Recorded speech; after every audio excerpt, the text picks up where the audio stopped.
Cuando estábamos planeando este tema en Diálogos en Confianza, amigos, amigas, había un caso muy sonado y bueno, ya había pasado hacía mucho tiempo el asunto del Ponchis, por ejemplo, ¿no? Bueno, nada más de que se planeó a el día de hoy, crecieron datos y noticias, pues que a la lejanía se antojan espeluznantes, pero pues como a mí no me tocó, hay que se hagan bolas, ¿verdad? Esa es como la postura.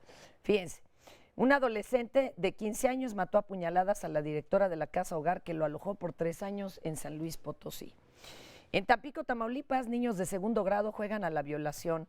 Lastimaron a la compañera. Oigan, tenían 8 y la supuesta violada 7. Digo, afortunadamente entró la maestra al salón, pero ya estaba sin blusita abajo de una de las mesas.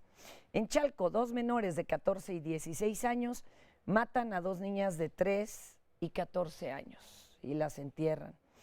Les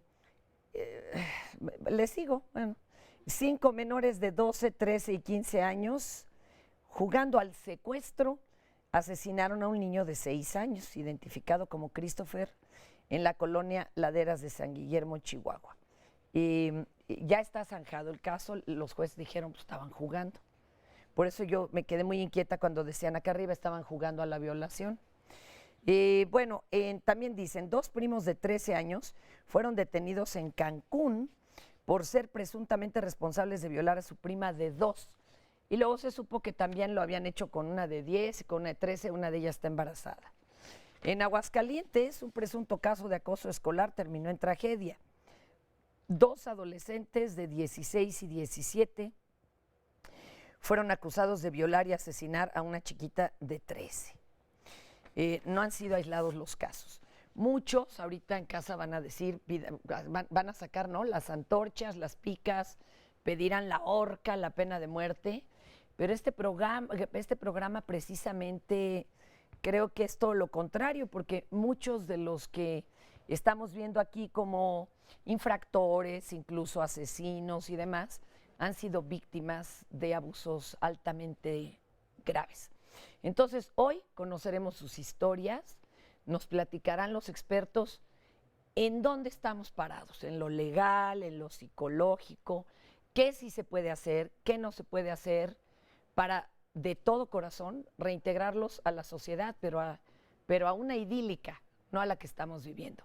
Esa fue la que primero los victimizó. Vamos a verlos.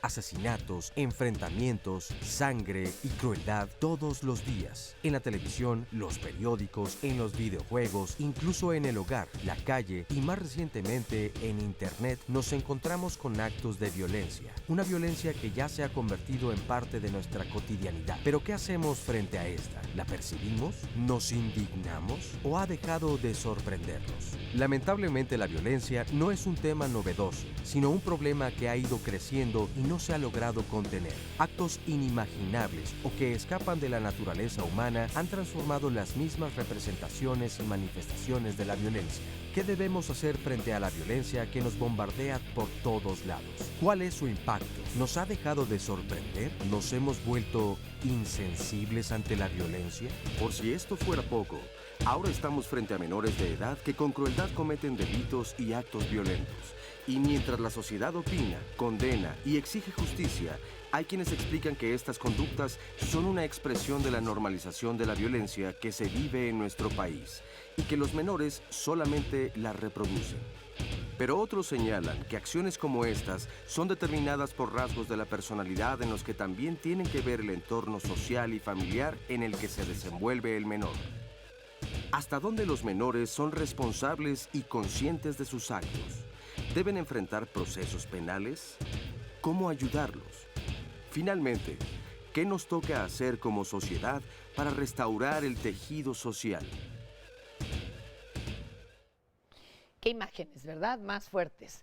Pero y además una cosa es ver la violencia sin que te salpique y otra como la deben de haber visto los niños que presenciaban los guillotinamientos en la Revolución Francesa, ¿no? Ahí en Plaza Pública, o los destripamientos en la Edad Media, o los que morían prácticamente decapitados en la antigua Roma. Yo creo que ese es, sí veían mucha violencia, pero era Technicolor y sabían que había consecuencias. En la tele parece que no hay. A ver, vamos estableciendo, ¿no?, algunos puntos. Feggy Ostrowski, neuropsicóloga y directora del Laboratorio de Neuropsicología de la UNAM, autora del libro Mentes Asesinas. Feggy, muchísimas gracias por venir. Al contrario. Tema rudo, ¿no? Muy, muy rudo, y creo que es muy preocupante en nuestro México actualmente, ¿no? Porque tú, ¿cómo lo ves? Como lo que has hecho, cuéntale al público estos estudios que has hecho. Esto lo aprendieron, de veras emergió el monstruo jugando videojuegos. Yo creo que es muy importante entender que la violencia va a ser producto de varios factores y que hay que distinguir entre agresión y violencia. La agresión, todos tenemos un sistema biológico para defendernos. Tenemos un cerebro, todo un sistema que nos permite tener esta conducta que es de supervivencia. Imagínate si no te logras defender a tus críos, pues no, se muere la especie. Claro. ¿No? Pero la violencia se aprende. La violencia es un problema social muy importante. Y entonces va a ser producto de muchas variables. Estaba yo leyendo en el periódico antier, que dicen que en Chihuahua, en la zona donde viven estos niños, hay una alta contaminación de metales y que hay mucho plomo. Pero eso no explica la violencia. No, que pero vimos, decía que ¿no? los césares, ¿no? También porque tomaban en jarras de plomo y se volvían locos. Yo creo que la violencia es más complejo. Entonces tiene que ver con factores individuales. Sí hay, no todos los niños se vuelven violentos y hacen estas cosas. Tiene que ver con ciertos factores que predisponen en la biología. Si quieres luego hablamos un poquito de eso, que es espeluznante, ¿no? Okay. Hay cosas que podrían predisponer en la biología. Pero se prende por factores medioambientales. Ahí está el asunto. Entonces, hay factores familiares que van a inhibir esa tendencia biológica o a fomentarla.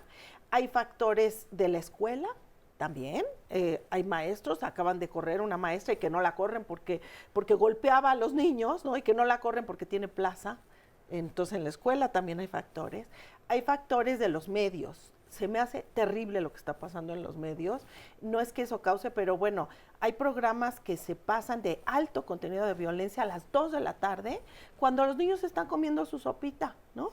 Y entonces asocias en el cerebro placer con agresión y con violencia, inconscientemente. Wow, y te puedo decir ese programa de esta señora Laura que grita, que pasa el desgraciado.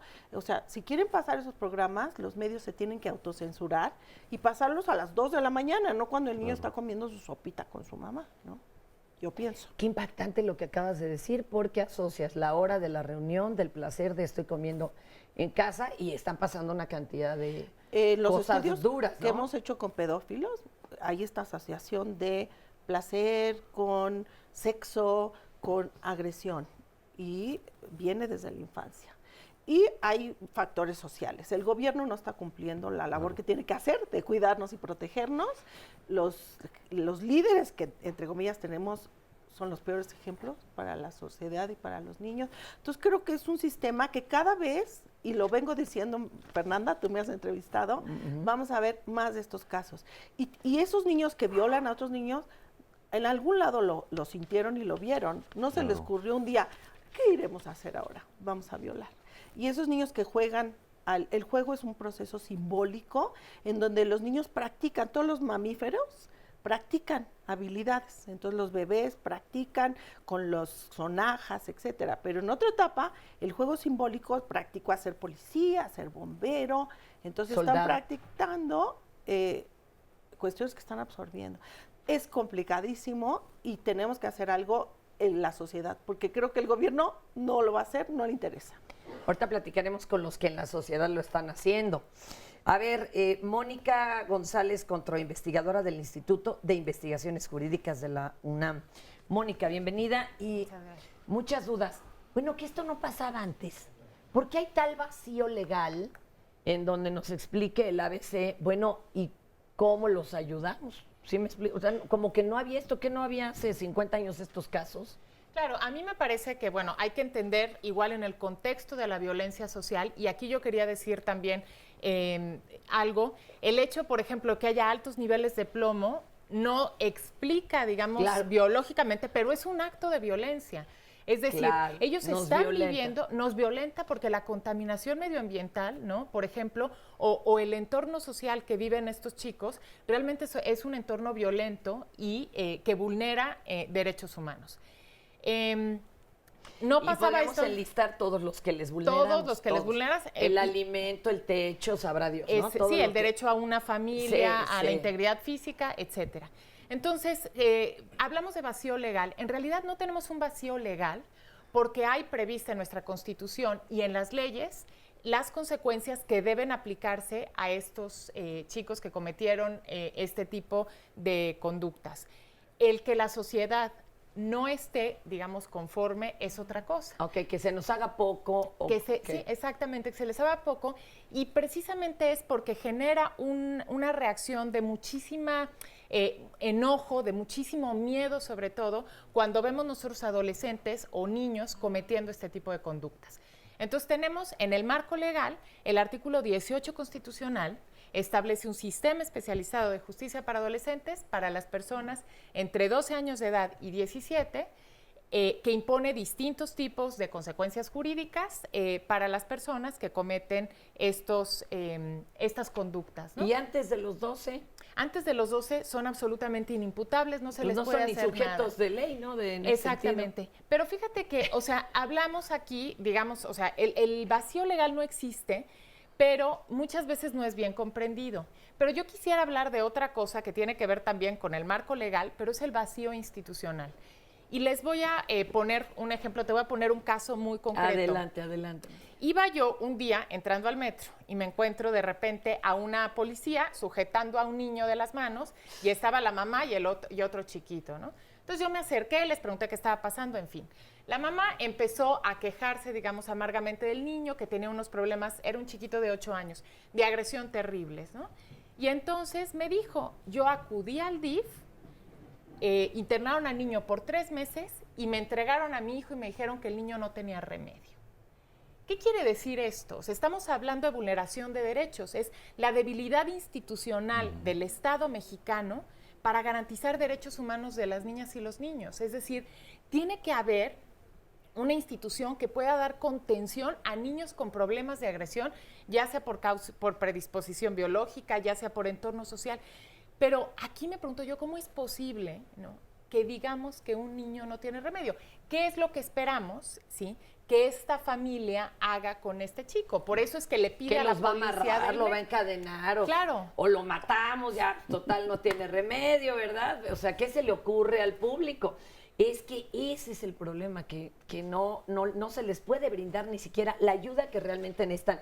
Vamos con el maestro Samuel Hernández de Alba, profesor de Derecho Penal de la Universidad Anáhuac. Yo Adelante. creo que faltó algún dato que yo adelante. leí, inclusive en este caso, que cerca hay un penal. Entonces eso sí me preocuparía hasta cierto punto, porque mucha gente de las que trabajan los penales son custodios, hay familiares, entonces se reproducen ciertos patrones de conducta, todo, claro. ciertos patrones de conducta. Y hablando de la reacción, porque nuestro Estado es muy reactivo ante los problemas, viene una reacción y quieren disminuir la edad penal y una serie de cosas. Yo creo que no, yo creo que debemos ser más proactivos que reactivos. ¿Nos explica la diferencia? Así con un ejemplo cuando práctico. este caso conmocionó a la sociedad de Chihuahua, Claro. y entonces dicen cómo es posible con un homicidio de esa calaña, etcétera, Bueno, etcétera. pues con el Ponchis, Y ¿no? quieren, Lo que y decían. mucho tiempo en este país, en cada uno de los estados, iban disminuyendo las edades penales, aumentando las penalidades de acuerdo a los problemas por los delitos. No había un estudio de política criminal sobre la problemática de la sociedad y se creaban leyes adecuadas para resolver esa problemática que se iba presentando. Eso no lo tomamos en cuenta, vamos de acuerdo a modas, a países que influyen en nosotros, pero no hacemos un estudio adecuado sobre la sociedad y generamos un sistema de justicia. Efectivamente, como lo dice la maestra, en 2005 hubo una gran reforma al 18 constitucional donde adecuamos a tratados internacionales que ya habíamos firmado, sobre todo el de Beijing, de Riad, que establecieron la edad penal en México de los 18 años, cuando había otras entidades de la República que tenían 15, 17, 16, y entonces ya hay un estándar y un sistema de justicia para adolescentes que hasta cierto punto por la Federación ha sido totalmente abandonado, y eso hay que tomarlo en cuenta. La Federación no se vinculó, generó reformas, vacatio leyes, es decir, que una etapa para entrada en vigor la han ido dilatando. Hay que pensar que eso ha traído vacíos legales que ahora han tenido consecuencias. Además, yo considero que el problema que tenemos con esta justicia para adolescentes y que no haya instituciones adecuadas para tratarlos, muchas veces vienen del problema familiar. Cuando vemos el problema de los adolescentes, van los papás y los papás no quieren, es más, lléveselo, no queremos que regrese a la casa porque ya es un problema la casa. Entonces, estoy totalmente de acuerdo que tiene una reacción que hay que estudiarla y hay que ver las causas, no hay que ver las soluciones legales para reprimir. Yo creo que esa no es la solución. Va, ¿qué les parece que ahorita revisamos y ahorita presentamos a nuestros demás especialistas, Oscarito, y diremos las redes, porque hoy hay gran debate.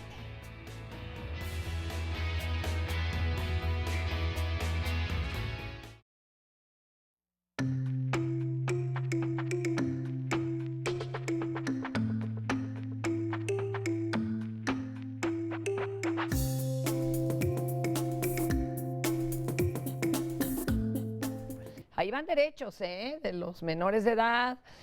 Nos quedamos con pasarte la palabra a ti, mi querido Juan Martín Pérez García, director ejecutivo de Red por los Derechos de la Infancia en México.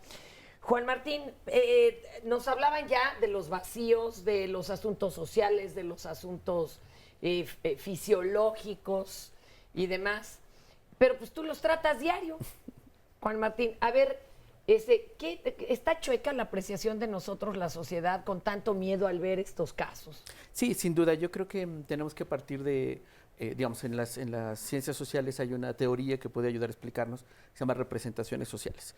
Digamos, la forma más simple, y perdón por tan caricatura que voy a hacer, pero es como las aplicaciones de teléfono celular ahora, ¿no? A ver. Entonces, tenemos una aplicación para asociar adolescencia y juventud con peligro, con delito, y entonces hay un campo argumentativo que hace que toda la sociedad en su conjunto coincida.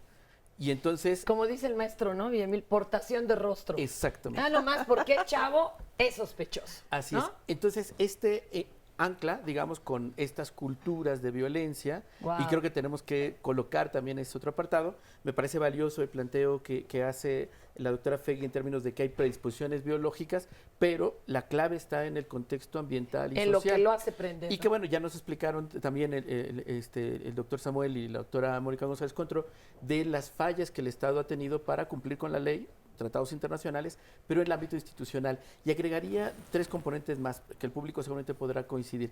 El primero es que hemos tenido los últimos 8 o 9 años un nivel de violencia impresionante, un baño de sangre en este país. Perdimos la cuenta en 100,000 homicidios, 27,000 desapariciones. La pregunta lógica es cómo no vamos a tener un impacto en nuestra infancia si niños y niñas representan el 37% de la 35% de la población y al menos 127,000 familias afectadas directamente por estos hechos tienen niños y niñas. ¿Y cuántos han quedado huérfanos? Ese es el tema. Entonces, por ejemplo, en lugares como Juárez, como Tamaulipas, bueno, ya ni... Entonces, esta violencia extrema se ha venido naturalizando, se ha venido colocando en nuestra vida cotidiana con la ausencia del Estado. Y creo que es muy importante destacar aquí el silencio, la omisión, la aquiescencia del Estado para la violencia, porque nos vamos enterando de algo que ya se venía denunciando, que estamos gastando más de 3,000 millones de pesos en compra de armamento, y la pregunta es cuánto estamos invirtiendo en prevención de violencia.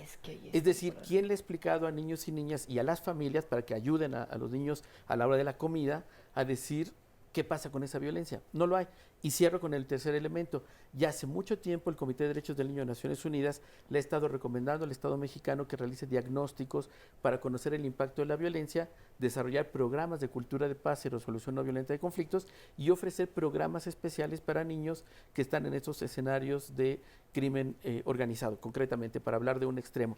Pero creo que regresamos al punto, el Estado mexicano no invierte, no voltea a mirar y sobre todo guarda silencio, lo cual pues genera un ambiente muy propicio para seguir estimulando la violencia. Pues hagamos algo nosotros los de a pie, como tú Hay lo mucho- estás mucho haciendo. que se Yo está creo que haciendo hasta ya. desde nuestra casa, aunque no tengamos ni las herramientas para hacer una gran asociación, podemos hacerlo. Sin duda, yo Porque creo que esto hay es como si, imagínense usted, trae una cortada en la mano y se le está infectando, y usted gasta dinerales en penicilina, pero no en jabón para lavársela. Así de absurdo es este asunto. O los que pedimos, ¿no? Que se mueran esos niños, pues es como querer acabar con la caspa mediante decapitación, ¿no? Así Ya, es. pero a ver, acaben con la caspa. Maestro Lara Peinado, que lo teníamos ahí esperando. Rápidamente comentar, yo estoy acá para platicar un poco sobre mi trabajo de investigación que se hizo durante 4 años en zona caliente de Michoacán, Tamaulipas, básicamente Tampico y Reynosa, Ciudad Juárez, Chihuahua, y Tejupilco y San Pedro Limón del Estado de México, que son zonas bastante violentas. Ha de tener una colección de, no sé, de historias. chalecos antibalas, maestro. A eso juegan los niños en preescolar, por ejemplo, ¿no? Desde nuestro Exacto. trabajo clínico que hemos hecho en el hospital, básicamente en la Ciudad de México, y luego ya nuestro trabajo en las escuelas, donde estuvimos trabajando, denotamos que los niños juegan a darse de balazos con chalequitos hechos de cartón, cobran derecho de piso por comprar en la cooperativa porque entran al baño, y denotamos otra serie de situaciones que tal vez no valga la pena ahorita mencionar, sino abonando al debate que está ahora acá. Nosotros detectamos en nuestra investigación que hay factores de orden evidentemente social, que hay cuestiones de orden cultural, antropológico, por ejemplo, en Lombardía, Michoacán, que es donde estuvimos trabajando, dimos cuenta del exagerado machismo que hay ahí en la sociedad. Que eso Solo por dar tampoco algunos ayuda, ¿no? datos. Hay cuestiones de orden histórico que se están jugando en esta construcción brutal de la violencia, y evidentemente también hay cuestiones de orden psicológico, psíquico que se están estructurando ahí. Cuando hablan de los docentes, creo que valdría la pena dar cuenta que tenemos casos documentados de compañeros docentes levantados, por ejemplo en Tamaulipas, ante la amenaza de los niños que les dicen, tú me vas a regañar, mañana te levanta mi papá, y realmente lo levantan. Ay. Los tenemos bien documentados. Valdría la pena también poner en la mesa de discusión cuando hablan de si el Estado ha invertido en planes, en programas para la cuestión de la violencia. La respuesta es que al menos en estos lugares donde he mencionado sí han invertido.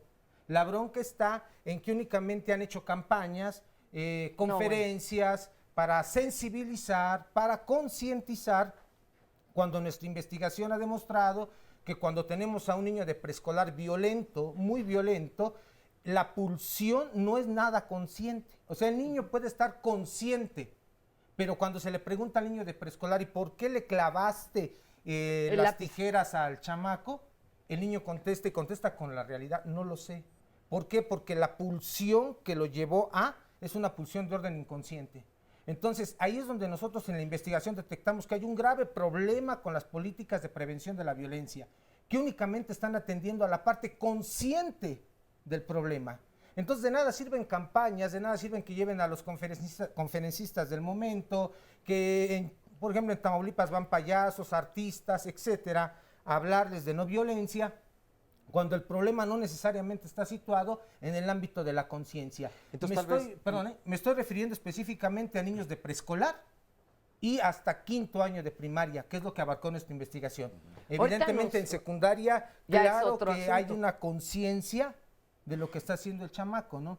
Pero bueno, ahora sí. Oye, quería nos van a preguntarte- tener que, explicar cada uno más Claro. desde su trinchera todo lo que saben, compártanlo para que podamos nosotros sensibilizarnos. Claro, Pero hay fíjate, muchas preguntas en las redes, ¿verdad, sí, Oscarito? y precisamente con lo que estabas diciendo, yo quería hacer entonces la acotación de si no es lo más prudente tal vez comenzar a sensibilizar a la población y a los padres de familia, porque si, tú, como decías, la pulsión que hay en los niños de una inconsciencia, en realidad no saber por qué razón. Pero actuaron normalmente Pero aquí esas viene- familias también Aquí viene un están dato brutal, destrozadas, ¿no? La investigación demuestra que cuando se quiere hablar con los papás Ahí te- de estos niños agresivos o violentos, bueno, ahorita haríamos la distinción, no van, aunque los obliguen. aunque les lleven una carta. Podría citar el ejemplo de Apaxingán, por ejemplo. Los directivos hicieron una carta diciéndoles que era necesario que se presentaran.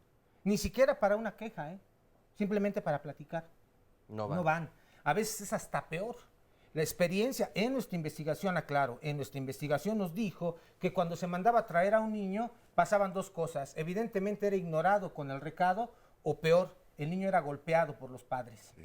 Hoy en día los niños nacen, en lugar de que les estén cantando el arrorro niño, les están cantando el narcocorrido. Vienen de padres bastante sádicos y de familias muy mutiladas por un sistema que evidentemente también las está mutilando con esta cuestión económica que lleva a que la gente tenga que trabajar. Por ejemplo, en la frontera, dobles turnos. Me refiero, por ejemplo, a los que trabajan en la maquila. Exacto. Es brutal lo que pasa en Reynosa, ¿sí? Los niños están a expensas de nadie y de nada.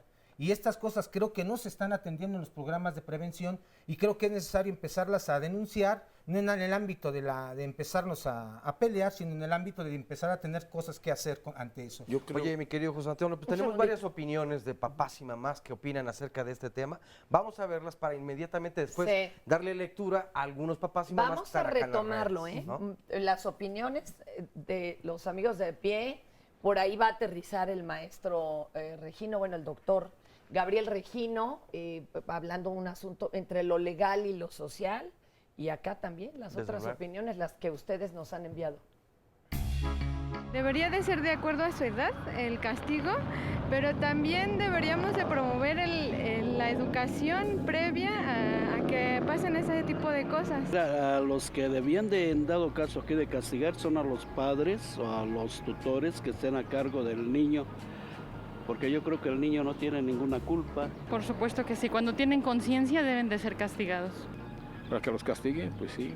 Pues se ha hablado tanto de tantos castigos que yo creo que sí debe de haber una propuesta de ley en cuanto a que los niños deben de ser tratados psicológicamente aparte. Es decir, que sí debe de haber un lugar en donde se les dé tratamiento a esos niños, pero separarlos de la sociedad un tiempo. Pues sí, deben de ser castigados a la manera de su edad, a conciencia de las leyes que están en nuestro país. Lógico, no puede ser un reclusorio, pero sí puede ser un castigo y más que nada la psicología para ellos también. Los menores quedaron durante mucho tiempo fuera de la responsabilidad penal, precisamente por ser menores de edad. Y se atribuyó básicamente a un concepto que se llama capacidad de discernimiento, escoger entre lo que es bueno y lo que es malo, aunque también habría que preguntarnos qué es bueno y qué es malo y quién decide lo que es bueno y lo que es malo. Pero las leyes se fueron armando para poder establecer que solo a partir de los 18 años, tardíamente a los 21 en algunas legislaciones, es cuando se podía tener ya esa capacidad de comprensión. Pero ante los eventos repetidos en los que menores realizan conductas delictivas, en el caso de Latinoamérica y concretamente de nuestro país, se estableció un régimen para menores infractores, porque se considera menor al que está entre los 12 y los 18 años de edad. Abajo de los 12 años, ningún niño o niña puede enfrentar una responsabilidad penal, ni estar en un juicio. Solo después de cumplidos los 12 años y hasta antes de los 18, hay un régimen especial de menores infractores, y que se les dice infractores porque no se les dice delincuentes, porque no se considera que cometen delitos, sino que cometen infracciones, aunque esto es una disquisición del lenguaje nada más. Bueno, pues estamos de regreso y desde luego hay mucho que hablar acerca de este tema, mucho que opinar. Y tenemos también desde luego la opinión del público. Un anónimo nos dice en una llamada: estoy llevando el proceso de mi hija por violación. Ella tiene 8 años de edad. Sus agresores tienen 9 y 10 años respectivamente. Estoy escuchando que no hay un proceso como tal si son menores a los 12 años. Entonces, ¿qué pasa con ellos? ¿Y con qué delito o qué delito cometieron, a qué lugar podemos acudir para que nos asesoren en este aspecto. Y en global, bueno, quiero saludar a muchas personas que desde anoche comenzaron a opinar acerca de este tema, a María García, Sergio Molina, Baos, Lee Hanson, Celostina, Iritos, Oli Hernández, Adrix Moreno, Víctor Vega, Susana Riola y muchas personas más. Coinciden en que mamás y papás, desde luego, son corresponsables, cuando menos, si no es que tienen una mayor responsabilidad, al ejemplo que viven en casa, que esto es lo primero que respiran niñas y niños, y así salen. Pero también muchos de ellos nos preguntan, bueno, ¿y a partir de en qué momento se puede considerar, por ejemplo, la tendencia o la conducta violenta en las escuelas bullying? Desde el kinder desde el preescolar se puede considerar. ¿Cómo parar o cómo comenzar a saber si una niña o un niño ya es de conducta violenta y a partir de qué edad? Parte de las preguntas, Fer, además de esta llamada, obviamente, de este anónimo, este papá que está muy molesto, pues, bueno, desde luego, ¿no? O sea, la violación debe a de su hija estar choqueado, ¿no? No, choqueado. Pero exacto. legalmente, ¿qué procede ahí en este caso con los violadores de 9 y 10 años? Para que entendamos, porque no lo decías. Legalmente, ¿Qué va a pasar? Bueno, no se les puede juzgar. Simplemente si se detecta que estos niños tienen una condición de vulnerabilidad social, se les debe canalizar a una institución del Estado. ¿Qué es vulnerabilidad social, para que nos quede claro? Es decir, por ejemplo, si tienen problemas de conducta, si tienen problemas familiares, si son víctimas de maltrato, porque desde luego, y como decía bien la doctora, estos niños en algún lugar aprendieron esas conductas. O sea, por obligación, el juez dicta que vaya una trabajadora social o que vayan a un psicólogo. Ni siquiera pueden presentarse ante un juez, y esto es muy importante. ¿Pero quién lo ordena? ¿El DIF puede tomarlo? Puede ser el DIF y puede ser cualquier autoridad. Pero aquí es muy importante también señalar una cosa.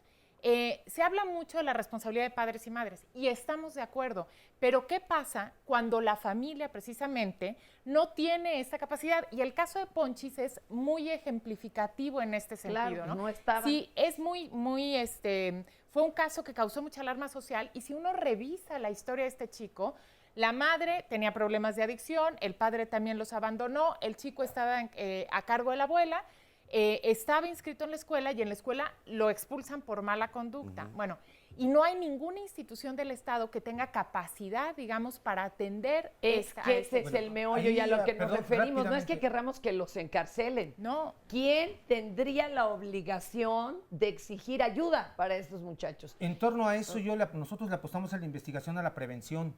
Nosotros tenemos 30 ejercicios que se están aplicando, por ejemplo, en preescolar a niños agresivos.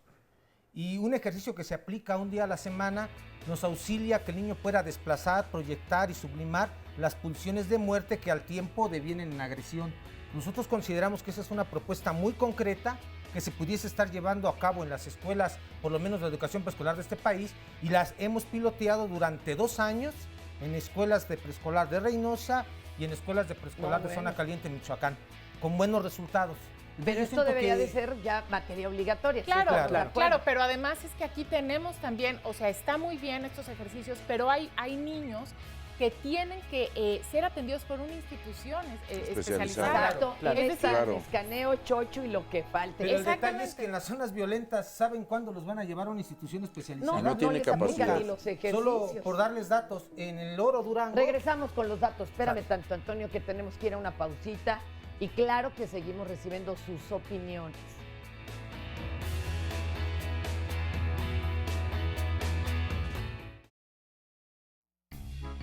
Yo creo que hay una falta de inculcar valores, sobre todo en la familia, porque esa responsabilidad viene desde el seno familiar. Yo creo, entonces para mí, el causante de todo, como vuelvo a decir, de todo es la televisión, son los medios televisivos. Narcotráfico, políticos corruptos, rateros, asesinos. ¿Qué otra cosa? Francamente, lo que yo puedo ver como ama de casa estos últimos 2 años que tengo con mi hijo es el abandono por parte de los padres, si bien es cierto por la situación económica que estamos viviendo. Porque el niño, si no se le inculca la educación desde pequeño, desde que empiezan a ingresar a los kinders, a las primarias, o depende de las amistades también, los amiguitos que tengan. Es como se van formando con la mala educación o ya practicando el famoso bullying. Tiene una responsabilidad mayor, tiene una responsabilidad total la sociedad porque tenemos que empezar a encontrarnos. Esto es algo que se ha denominado en algunas áreas del conocimiento como la otredad. Tenemos que encontrarnos en el otro y no buscar eliminar al otro.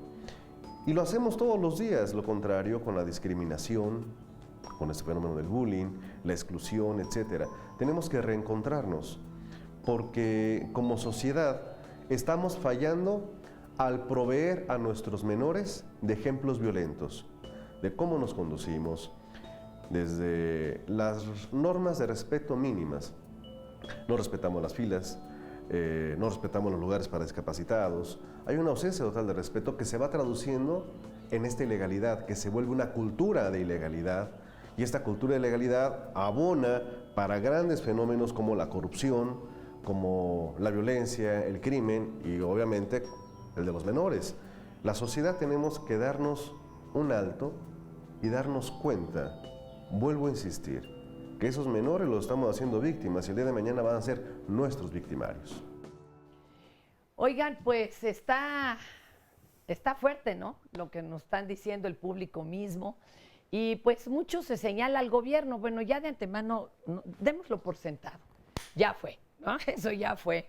Ahora de aquí para adelante, ¿qué hacemos, no? Sí, algunos de los números que nos ibas a compartir, bueno, Antonio. Más que números, dar cuenta, por ejemplo, que en algunas zonas llenas de violencia, algunas personas que han ido a trabajar detalles y conferencias sobre adicciones han sido levantados por el propio crimen organizado.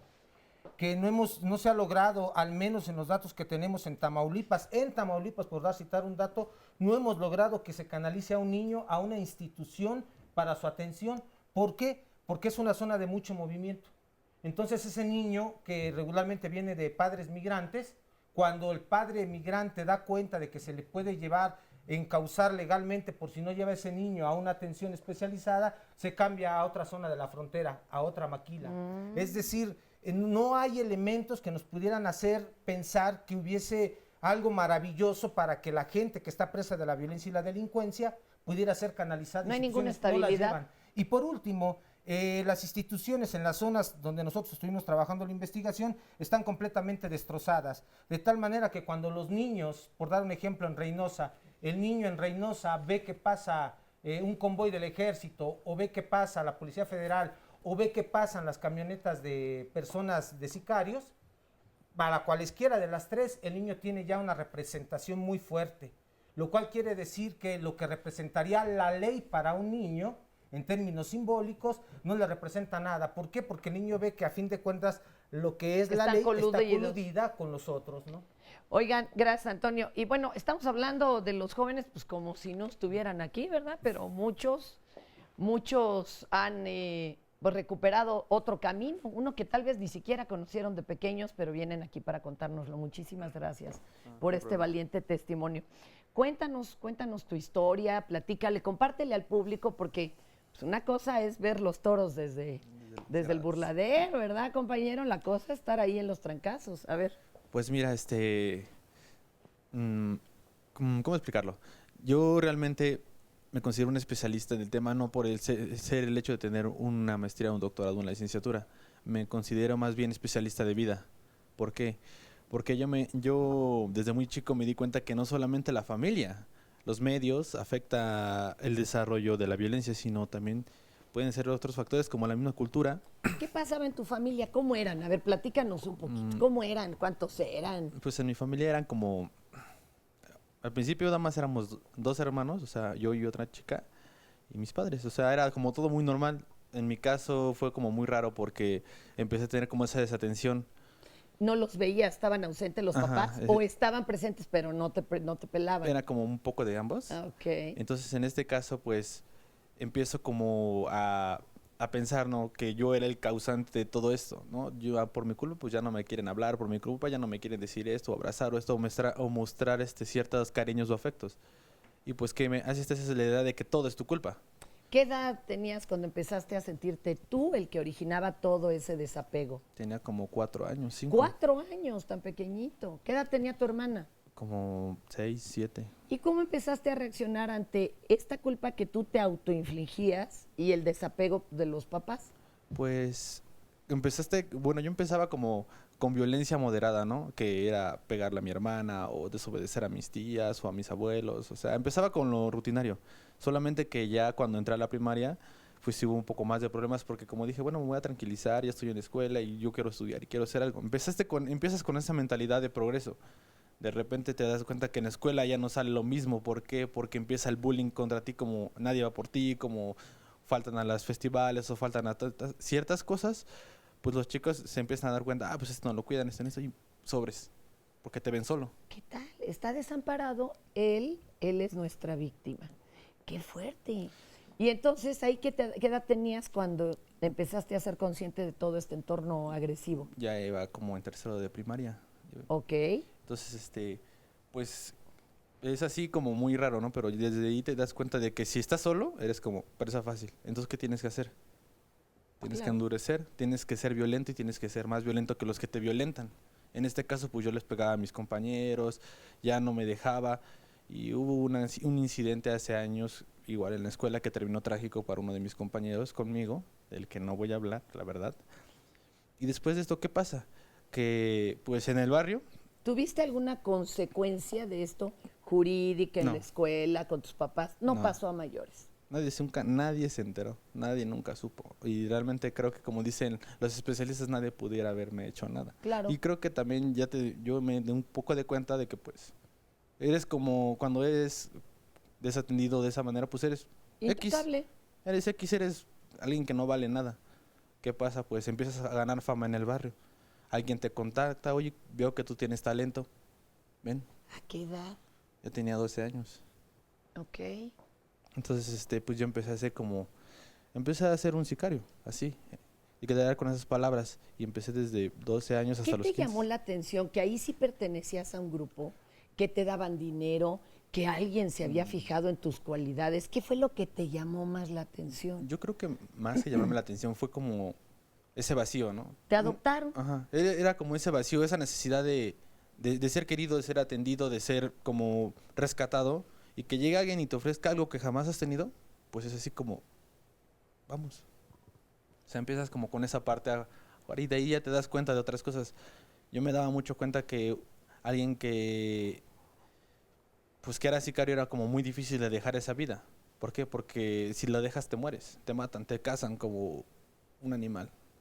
Y en ese grupo yo no solamente vi personas que estaban en la misma situación, hay personas de diferentes situaciones, por lo que te decía, no puede ser ni familiar ni cultural, puede ser hasta social o puede ser meramente personal.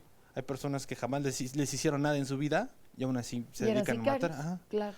Hay mujeres, por ejemplo, yo conocí mujeres sicarias que habían sido violadas por el tío, por el primo, por el abuelo, por el papá, y ahí estaban, o sea, y eran muy violentas a matar a los hombres. Oye, y una pregunta, ¿cuándo sales de ahí? Hay de dos formas, o sales muerto o te agarran. A mí me agarraron. Afortunadamente. Y puedes estarlo contando aquí con nosotros. Ahora, ¿ya en ese momento ya te llevaron a algún lugar de reclusión? Sí, ya tenía 15 años. Ok. ¿Te sirvió la mera verdad? Sí, sí me sirvió. ¿Sí sirvió? ¿Te dieron algún programa para reinsertar? Es que ahí está el problema. No. Nada más te detuvieron y te contuvieron, pero no hubo ahí un programa. Es que el problema, bueno, yo ahorita ya lo veo ya de más grande, y yo creo que la reinserción realmente comienza desde que una persona que cometió un delito grave o no grave, ya no decide hacerlo, ya no decide volver a hacerlo. Una vez que tienes esa mentalidad y la cambias, desde ahí empieza un proceso de reinserción. Es difícil. No le voy a decir que es muy fácil, me tomó casi 3 años dejar de pensar de esa manera y renovarme y volver a empezar. ¿Y alguna asociación te ayudó al salir? Porque también es difícil salir, no están todas las puertas abiertas. Exactamente. ¿Tienes algún proyecto? Pues bueno, al estar adentro, ya como por las últimas fechas, me di cuenta de que yo lo que quería era como ayudar. Digo, pues si nadie me tendió una mano, a lo mejor yo puedo hacerlo por alguien más. Entonces empecé a idear como un proyecto dentro de mi cabeza. Era como, nada más pensamientos al aire. Y cuando salí, pues pude como concretarlo un poco. Y fue cuando fue la DGTPA. Ellos me dijeron que no me podían ayudar porque no tenían personal capacitado para ayudarme en este tipo de cosas. Entonces... O sea, nadie te podía asesorar cómo ayudar, imagínense. Entonces lo que hice fue, me canalizaron con una institución que se llama Reinserta, que de hecho aquí está presente también, Y de ahí empecé a desarrollar un proyecto que se llamaba De Barrio a Barrio. Ahora nos dedicamos a dar pláticas a escuelas, pláticas a las familias, desarrollamos proyectos para ayudar a los niños, incluso de primaria. Hace tiempo fuimos a Pachuca, que la verdad las cosas estaban demasiado gruesas en Pachuca. Damos pláticas desde otra perspectiva, no clínica, sino más de experiencia personal y de, pues igual testimonial. De hecho, desarrollamos algo para identificar a líderes negativos. Nos dimos cuenta que no solamente el delito existe porque mi mamá me abandonó o porque la tele me lo dijo, no, existe porque los amigos también influyen, porque mis hermanos también fueron no sé qué, o porque la persona ya viene así. Vamos a decir que tiene el defecto de fábrica. Hay personas que ya vienen de esa manera. Oye, yo quiero platicar con Fegui, ahorita vamos también, Antonio.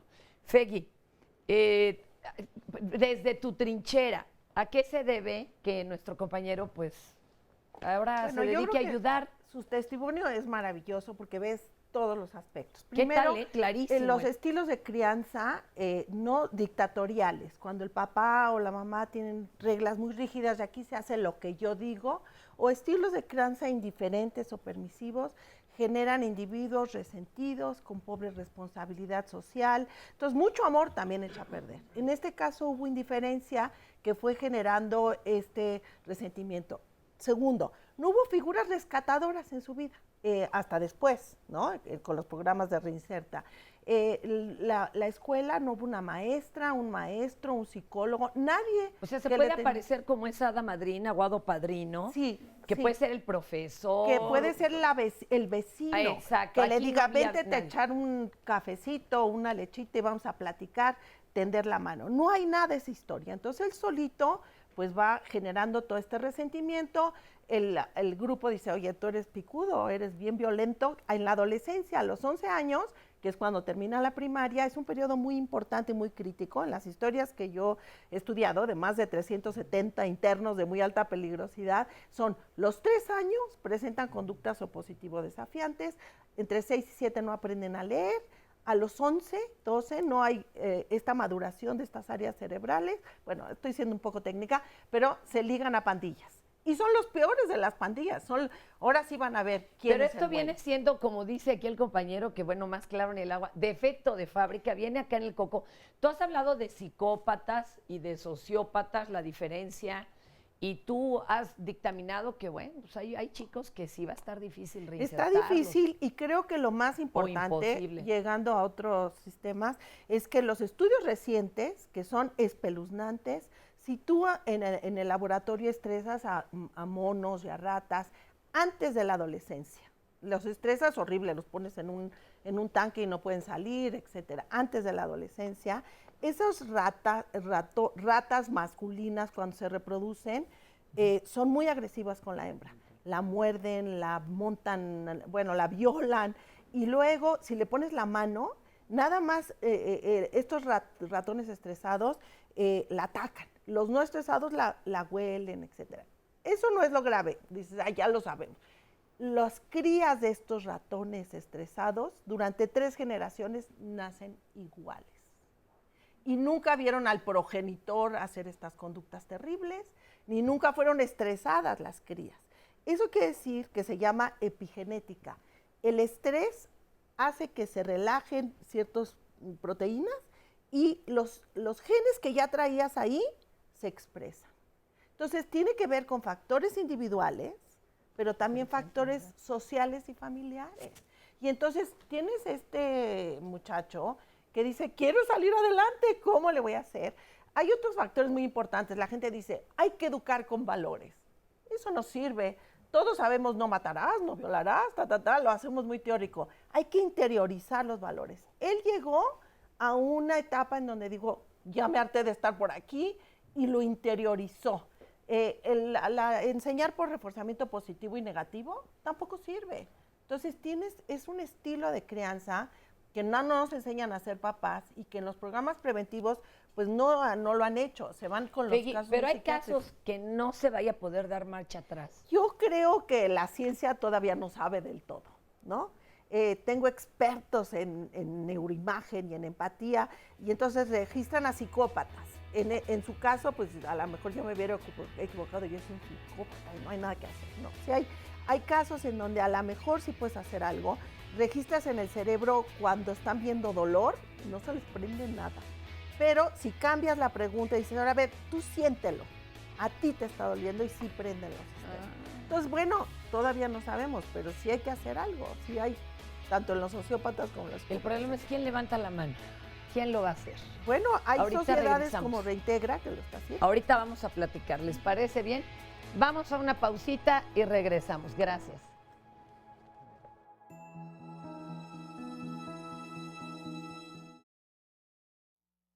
Es muy fácil saber que simplemente para ellos era un juego, pero después se escapa de las manos y pues la respuesta era deshacerse de cualquier circunstancia.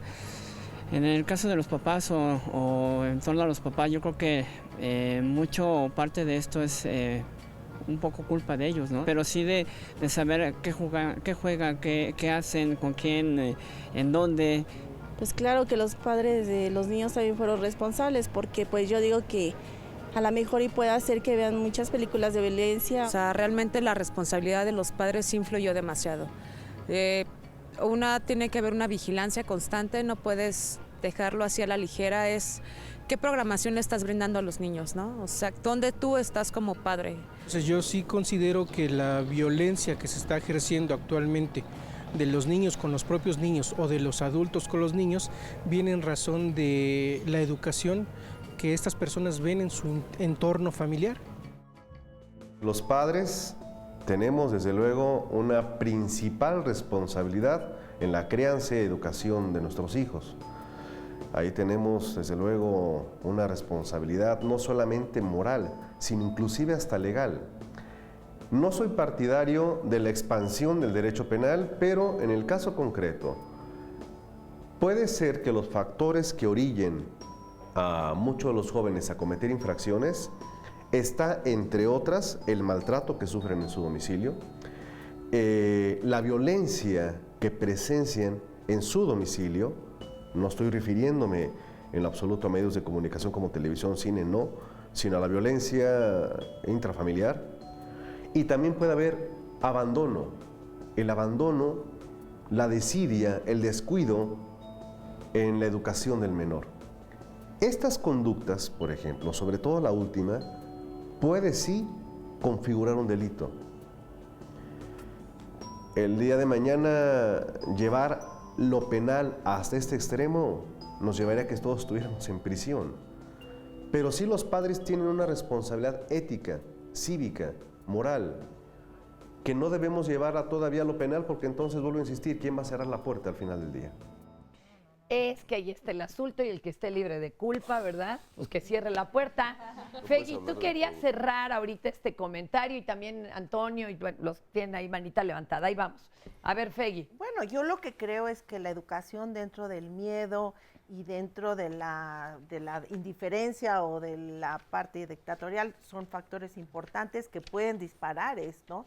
Y que creo que hay muchas cosas que hacer y que hay figuras rescatadoras, como habíamos dicho, y que tenemos que regresar la responsabilidad de la sociedad. Y luego no me he metido mucho en la función de qué hacer con los chicos, ¿no? En la parte legal y en la parte es para qué sirven las cárceles. Eso es la reintegración. Pero ¿para qué sirven si tú los cableabas a los secuestradores y te decían, güerita, yo voy a salir a hacer lo mismo? No, me le decía, ¿y qué vas a hacer cuando salgas? Ay, pues lo mismo, ¿no? ¿Qué crees? ¿Que voy a trabajar 24 horas para comprarme un pantaloncito cuando yo ya probé lo que es tener recursos? Entonces, creo que las cárceles, la sociedad dice, ¿para qué sirven las cárceles? Una es para castigo, otra es para que pues para aislarlos, otra cosa es como que sirva para que la gente no lo haga porque me van a meter a la cárcel y entonces le vamos a dar 500 años de cárcel, 749. Pero adentro no tienen tratamiento psiquiátrico, pastillas en caso que las requieran. No hay nada, no hay nada. No hay un sistema de readaptación. Más del 60% de los internos que están en las cárceles regresan, pero peores. Porque es lo que te dice, salen peor. Es que porque para generar empatía, cuando me decías, ¿cómo le hacemos, no? Para generar empatía en los que entran.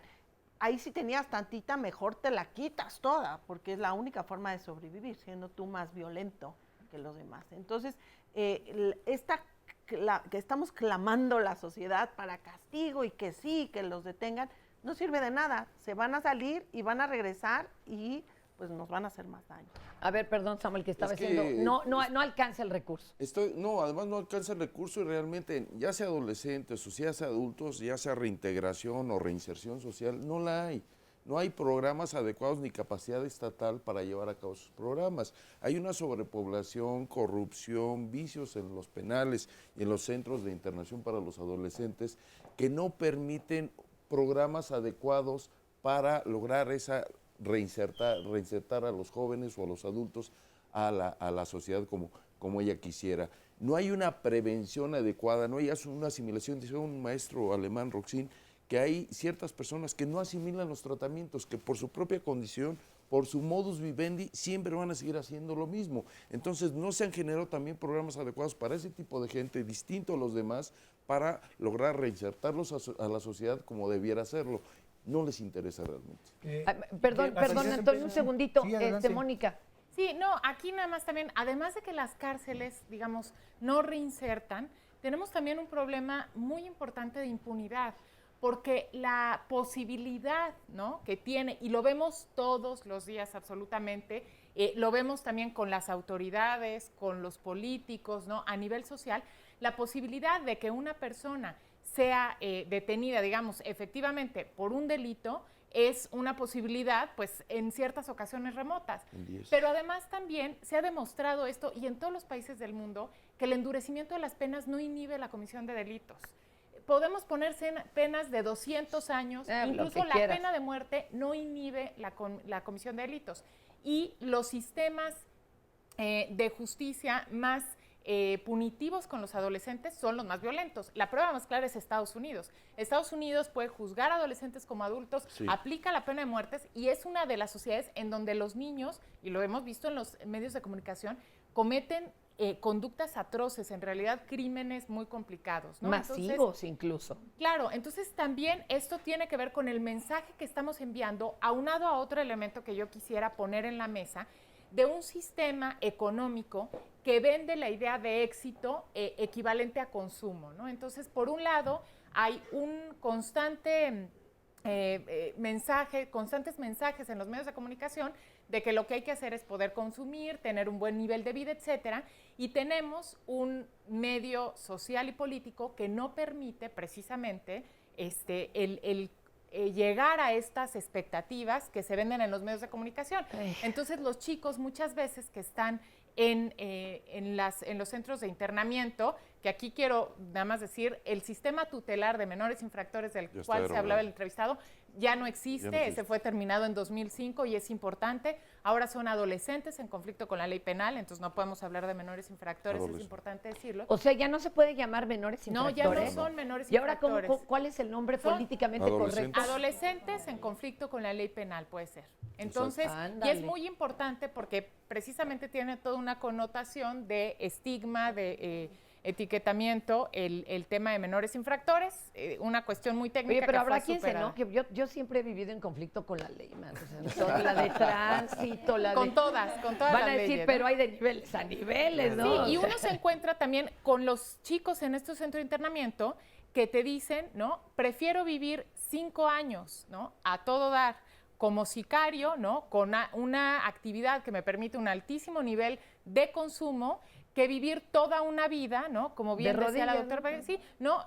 Trabajando para vivir una vida miserable. Entonces, ese contexto también es un contexto de muchísima violencia y en un entorno de impunidad en relación con la delincuencia organizada, que no es solamente narcotráfico, sino otros tipos de delitos, es la mezcla perfecta precisamente para orillar adolescentes que han vivido todas estas situaciones de violencia familiar y de violencia en el entorno a tomar esto como una opción de vida muchísimo más atractiva que la otra, ¿no? Juan Martín. Sí, quisiera destacar algunos elementos. Creo que el testimonio que nos ha dado el joven aquí muestra el factor de oportunidad para salir de este lugar donde se encuentra el país.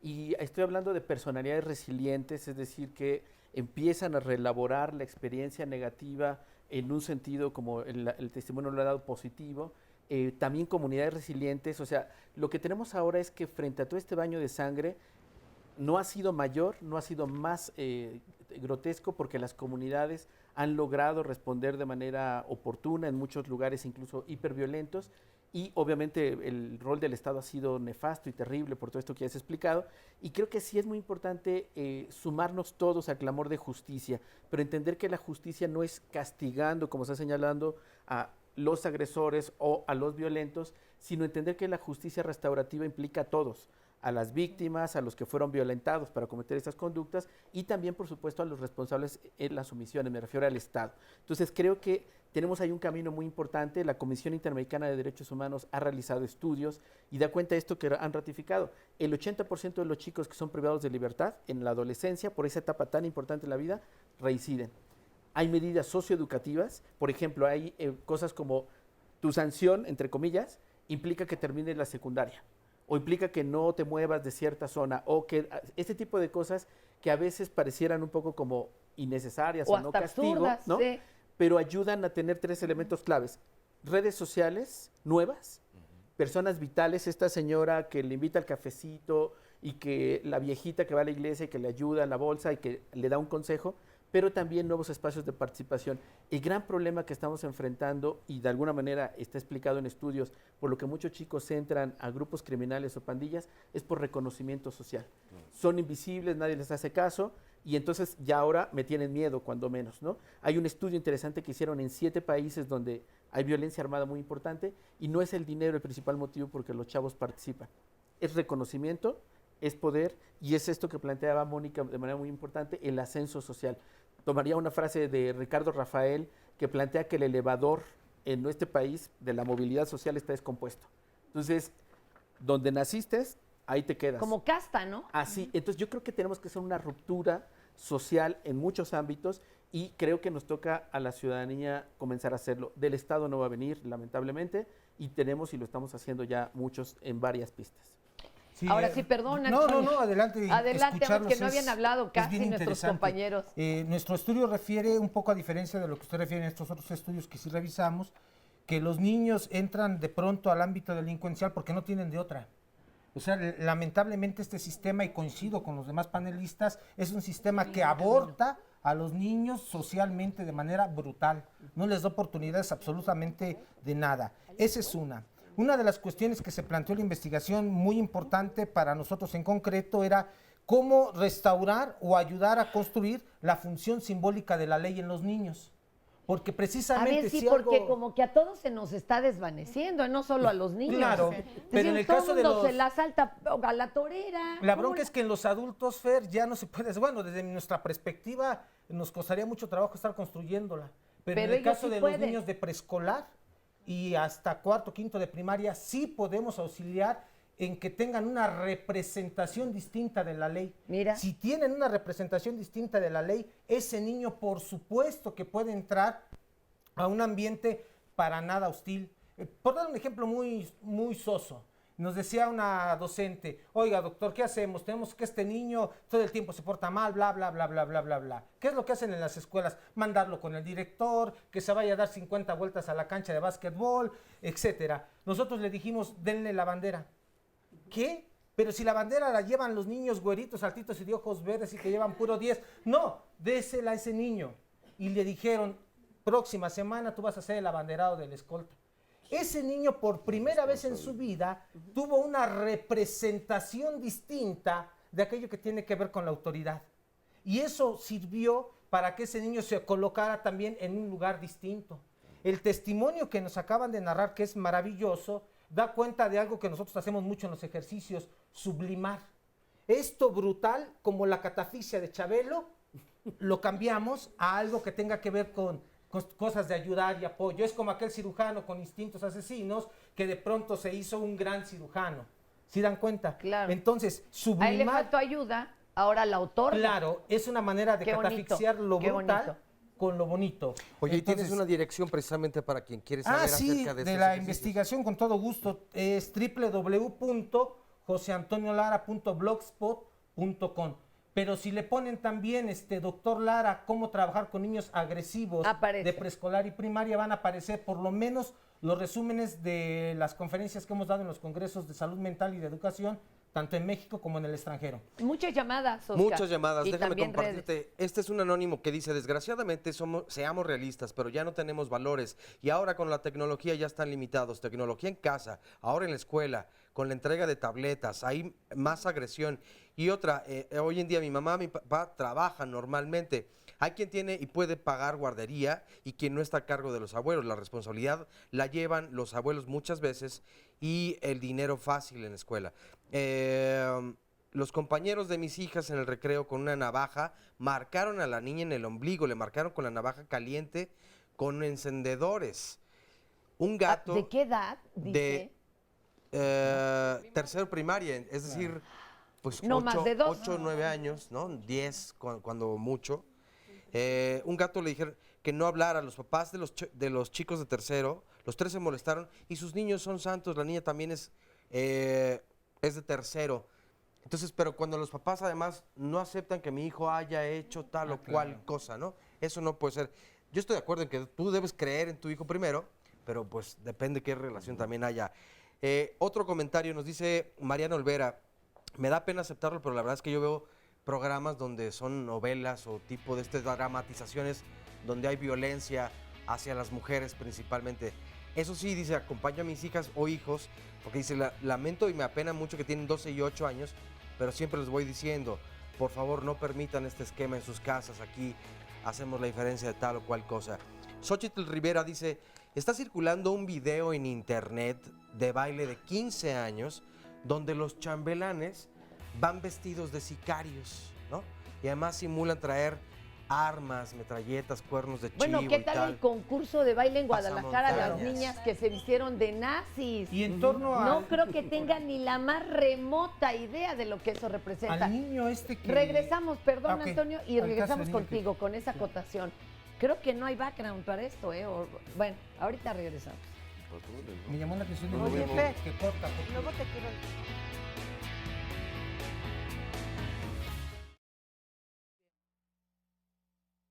La violencia va a ser producto de varios factores y que hay que distinguir entre agresión y violencia.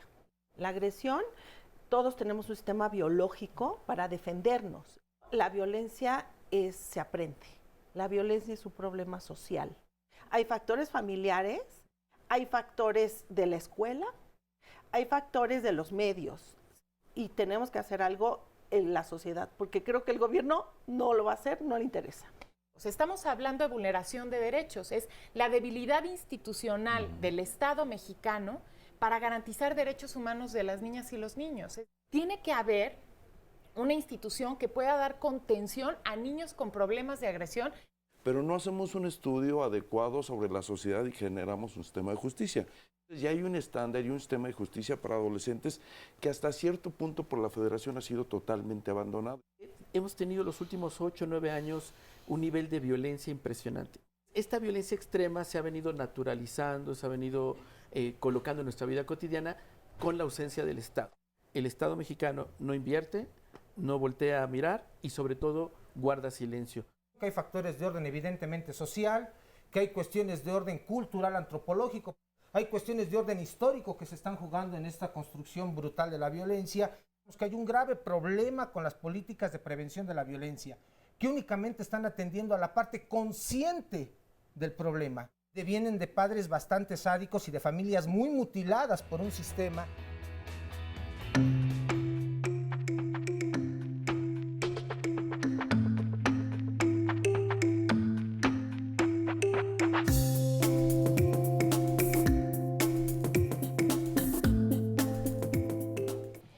A ver, pues vamos uno a uno porque ya se nos juntó la ropa de planchar, como dicen en mi casa, llamadas, redes y todavía hay mucho también que decir. Oye, a ver, Arely, cuéntanos, tú estás en una organización. Sí, así es, en la Fundación ¿Y quién habla por mí? ¿Pero qué? ¿Y por qué decidiste entrar a hacer este tipo de ayuda? ¿Estás pagando algún karma?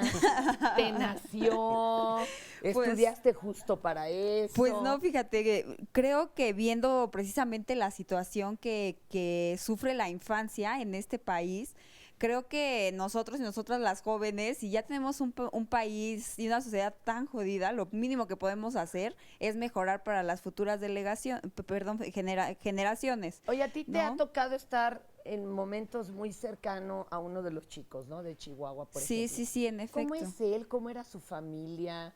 Digo, no los queremos canonizar, pero por lo menos entender, ¿no? Las íntimas razones, ¿qué pasó ahí? Sí. ¿En qué fallamos todos? Pues mira, a raíz de este caso y varios que hemos llevado, a mí me preguntaban, pero si tú eres una organización que atiende víctimas del delito, ¿por qué estás atendiendo a este niño? Porque lo que buscaba la sociedad de Chihuahua era venganza, no justicia. No, claro, y lo querían entonces, entonces, le digo, es que realmente, si tú lo ves desde una perspectiva amplia, y aquí la doctora también nos lo dirá, el niño es víctima estructural, es víctima de la sociedad, es víctima del Estado, es Danos víctima de unos su ejemplos familia. prácticos, exacto. ¿Qué era? ¿Hostigado, violentado? Era violentado, era hostigado, vivía en un ambiente de muchísima Un momentito, violencia. vamos a cambiar nuestro micrófono un segundito, ahorita le pondremos hasta... Vivía en un ambiente de muchísima violencia. Él es hermano de la autora intelectual, de hecho, y los primeros Hay días... una autora intelectual mujer. Claro. ¿De qué edad? Que eso 15 años, que eso también nos viene a cambiar el panorama de que siempre todo lo que se ha hecho para reinsertar, reintegrar, está muy enfocado a varones, dejando fuera también que hay que hay chicas, ¿no? Y cada uno ¿Ella de alguna manera perteneció a algún cártel o algo? Pues no, por lo que relata el niño más pequeño, no, inclusive uno de los más grandecitos, de 13 años, él relata que era una especie de rito hacia la Santa Muerte, inclusive, no como lo han dicho tanto los medios, que era un juego,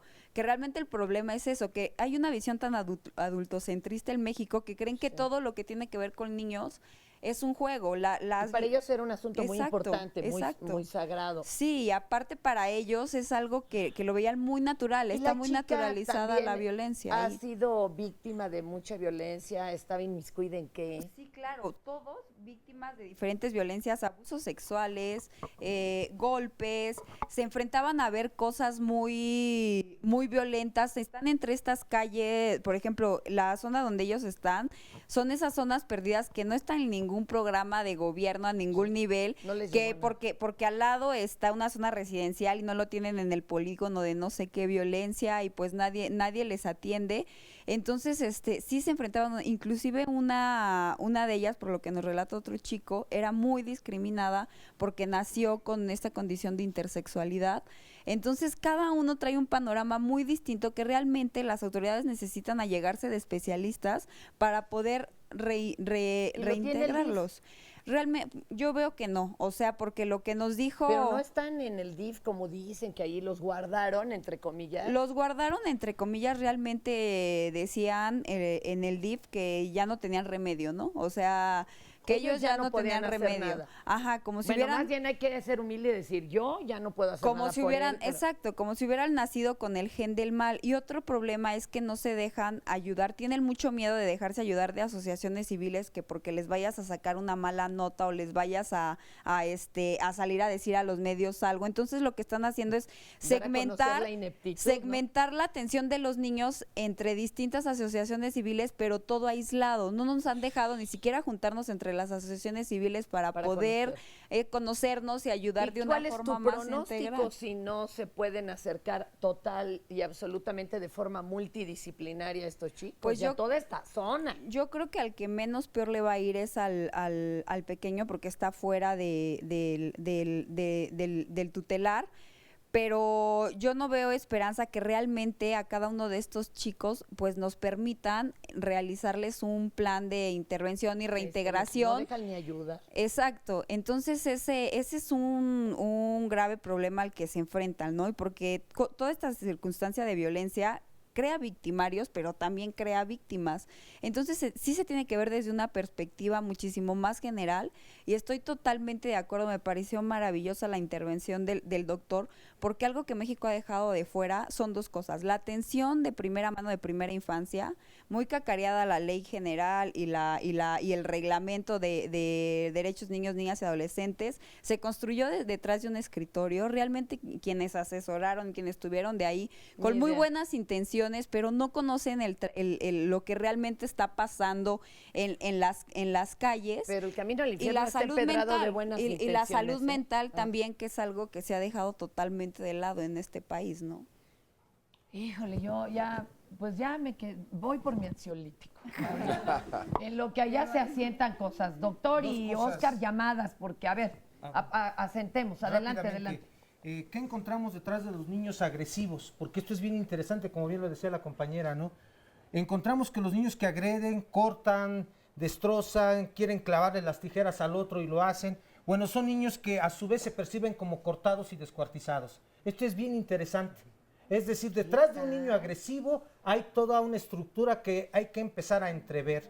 Niños que agreden, notamos, nos dieron cuenta en el trabajo que hicimos con ellos, que tienen ciertas ideas persecutorias. Era muy interesante ver cómo decían las maestras, ay, es que ese niño no se está quieto, pega, corre de un lado a otro. Y cuando trabajamos con esos niños nos damos cuenta que tenían ciertos fantasmas de parecer ser de gente que les quería hacer algo. De tal manera que antes de que les hicieran algo, ellos agredían. Esto es interesante porque nos dio pie para la construcción de lo que después hicimos con los ejercicios. Es decir, un niño que corta, que quiere cortar, picar, destrozar, descuartizar, ¿qué habría que hacer? Pues hay que trabajar un ejercicio que tenga que ver con eso, que le permita sublimarlo, proyectarlo y repararlo. Entonces nosotros consideramos que eso es una propuesta muy concreta. Y ya para cerrar, porque en eso quedamos de ser rápidos, por favor, en las zonas en conflicto con niños agresivos denotamos que de pronto nos los empiezan a medicar. Como que, son muy agresivos, denles un medicamento para que se calmen, bajo ninguna circunstancia. La investigación demostró que de 50 niños medicados en las diferentes zonas donde estuvimos trabajando, ninguno tuvo un cambio sustancial con la medicación que le estaban dando, que era Ritalin. A ver, Entonces, yo sí quisiera intervenir. No, nada más, Porque- déjame cerrar.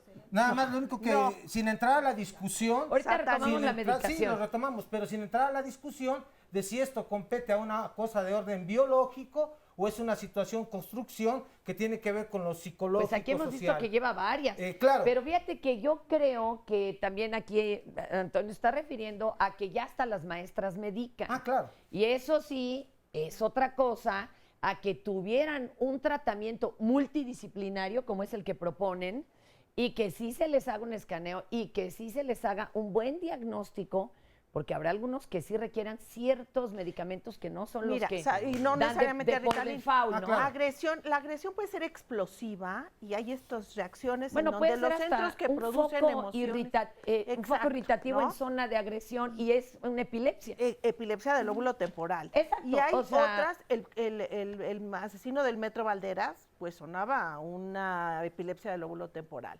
Y más que castigo ejemplar y recluirlo en la cárcel, habría que darle un tratamiento, ¿no? Claro. Farmacológico. Sí, pero Y no te lo manda la maestra o el conserje de la escuela. Y hay una agresión planeada, estas personas que planean, organizan y secuencian, que es otro grupo. Entonces creo que a decir a ningún niño mediquen eso es satanizar un mal diagnóstico. O sea, dar Ritalin no es el único fármaco que existe. Claro, Entonces, refiriendo creo que nada es más los importante. casos que tenemos de la investigación, ¿eh? Porque Oye, nos llamó la y los atención que estuvieran medicando. Los que planean y demás, ¿este grupo qué es o cómo Bueno, se esa es una agresión, una violencia primaria. ¿Y Es ese esta tiene pa- marcha atrás o hay un problema en el lóbulo frontal? O Bueno, ¿qué hay? todo podría tener marcha atrás si tienes un adecuado diagnóstico y un programa adecuado. de Pero ese es más intervención. difícil, digamos. Es más difícil porque esa es la violencia, bueno, esa es la que me ha interesado, la violencia primaria. O sea, ese los está en el malos, cerebro malos, más malísimos. primitivo, ¿qué? Es un cerebro al servicio del mal. Y esas son la triada oscura de la personalidad. Y conocemos muchos, no todos están en la cárcel.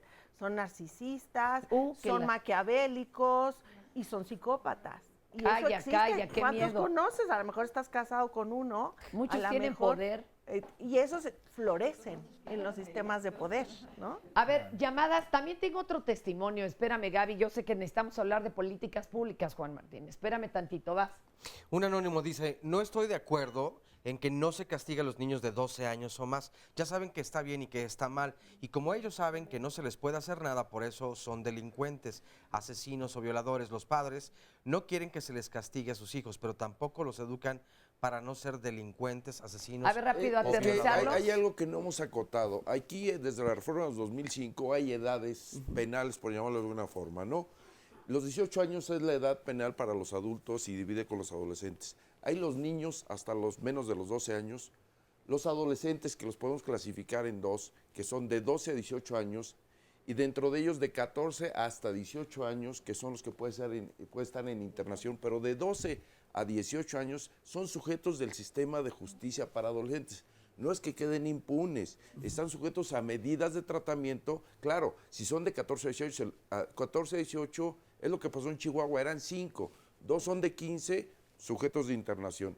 2 niñas son de 12 y no, 2 niñas son de 13 y uno de 11, entonces son sujetos de otras medidas, pero sí son sujetos de un sistema de justicia. No es ¿Quién lo impunidad dictamina? absoluta. Porque no van a comparecer ante un juez. ¿Quién? Sí comparecen ante el juez, pero ¿Ah, no sí? son sujetos Hasta de el de internación. 12. El mismo juez de juicio oral que está conociendo de los internados también está conociendo los otros Y tres él que no dice, están a ver, en que se le internación. atienda psicológicamente. y Es eso. todas las medidas. En la sentencia dictará las medidas correspondientes a cada uno, pero únicamente a los 2 de 15 serán sujetos de internación. Inclusive en Chihuahua dividen esa edad de adolescentes, porque si eres de 14 a 16 te pueden internar 10 años y de 16 a 18 te pueden internar 15 años, que para mí se me hace muchísimo para un adolescente. Y para de no ahí nos vamos a recetarlo, otra edad que es importante.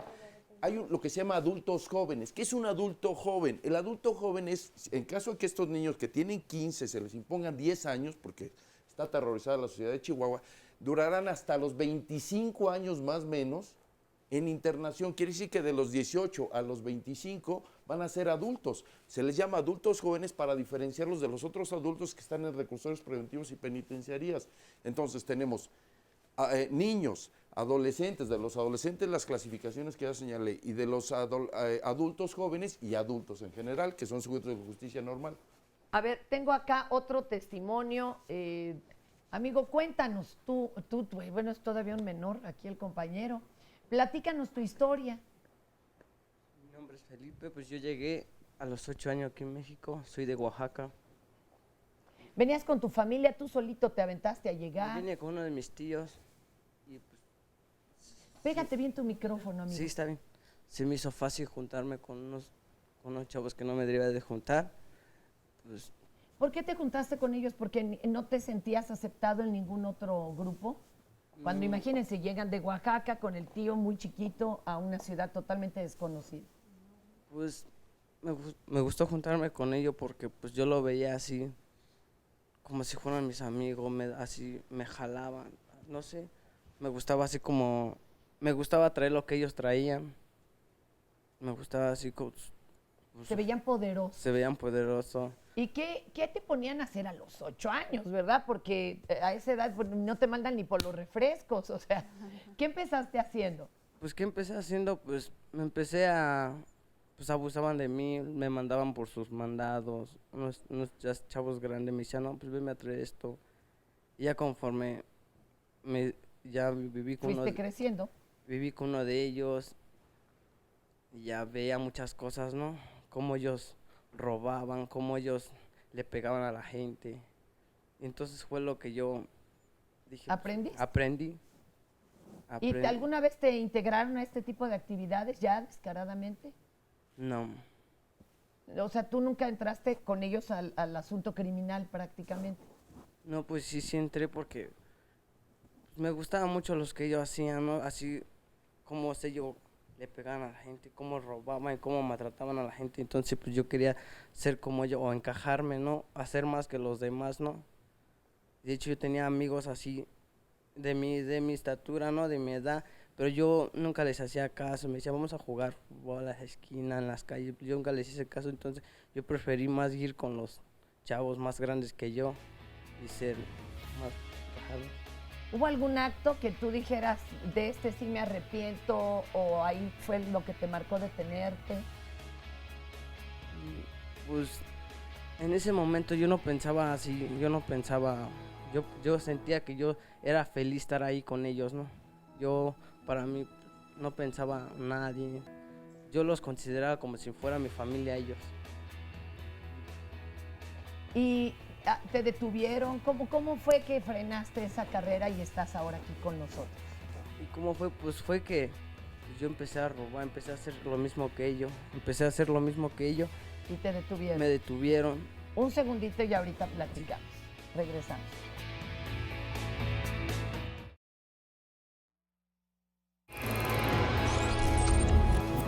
La próxima semana, Diálogos en Confianza tiene para ti. El lunes, el doctor José Bandera nos hablará de los tratamientos que existen para el cáncer de próstata. ¿Sabías que la cirugía robótica es ya una opción? Además, entérate de en qué casos se utiliza la radioterapia, quimioterapia u hormonoterapia. El martes, los papás serán los protagonistas de este programa, así es que comparte con Cristina Jauregui qué tanto eres capaz de vincularte amorosamente con tus hijos sin que seas cuestionado. El miércoles, dinos qué tanto expresas tus emociones y cómo éstas te han permitido enfrentar desafíos. Marisa Escribano y los especialistas responderán el ¿para qué las emociones? El jueves, Fernanda Tapia nos hará reflexionar sobre un tema del que muchas veces consciente o inconscientemente podemos ser cómplices: extravío de personas adultas mayores. ¿Será un accidente, descuido o de plano un abandono disfrazado por parte de los familiares? El viernes, entérate si estás listo para comprometerte en pareja. Platica con Carmen Muñoz y dinos qué significado le das a la palabra compromiso. Tu asistencia en nuestro foro es vital porque eres parte fundamental del programa. Si quieres asistir a alguno de los programas, solo marca al 5341 4435 o envíanos un mensaje a nuestras redes sociales y te reservamos un lugar en el estudio. Recuerda que Diálogos en Confianza se preocupa por tu bienestar. Yo coordino programa interdisciplinario por la no violencia aquí en CONARTE. Nosotros trabajamos en escuelas, en comunidades, pues realmente por toda la República. Y lo que intentamos hacer es un equipo interdisciplinario. Yo soy interculturalista, trabajo con una psicóloga comunitaria y un danzaterapeuta. Y entre los tres cubrimos temas que para nosotros son muy importantes, vitales para crear una cultura de paz. No tenemos las ambiciones de pacificar todo el país, vivimos en una situación bastante difícil, pero en los espacios donde sí estamos trabajando, sí procuramos dar esas estrategias y herramientas a líderes comunitarios, de centros comunitarios, casas de cultura, maestros, directores, supervisores dentro del sistema oficial. Y lo que intentamos hacer es facilitar esos procesos, ¿no? Que pueden ayudar a personas a valorar la diversidad, empezar a verles reflexionados con esas personas con quienes están trabajando, crear o generar más empatía. Según nosotros, o sea, vemos la mayoría de los conflictos realmente en este país causado por la intolerancia frente a la diversidad. Entonces, el primer paso es ayudar a las personas a entender que ellos mismos forman parte de la diversidad. Diverso no es esa persona que anda por ahí, ese diferente, ese que habla raro, ese que tiene una cara diferente, etc. Somos nosotros mismos, todos formamos parte de esa diversidad. Entonces lo que intentamos hacer es promover o generar esa reflexión en las personas. Pero lo que hemos visto a través de retroalimentación, evaluación sistemática que hemos hecho tras los años, sí es una mayor sensibilidad hacia esas cuestiones, ¿no? Personas que empiecen a darse cuenta que, híjole, no soy tan tolerante como me había imaginado, ¿no? Soy buena persona, soy buen maestro, soy buen director de escuela, pero, caray, tengo que tener cuidado con ciertas cosas, tengo que hacer unos ajustes a mi discurso, tengo que hacer unos ajustes de mi manera de ver.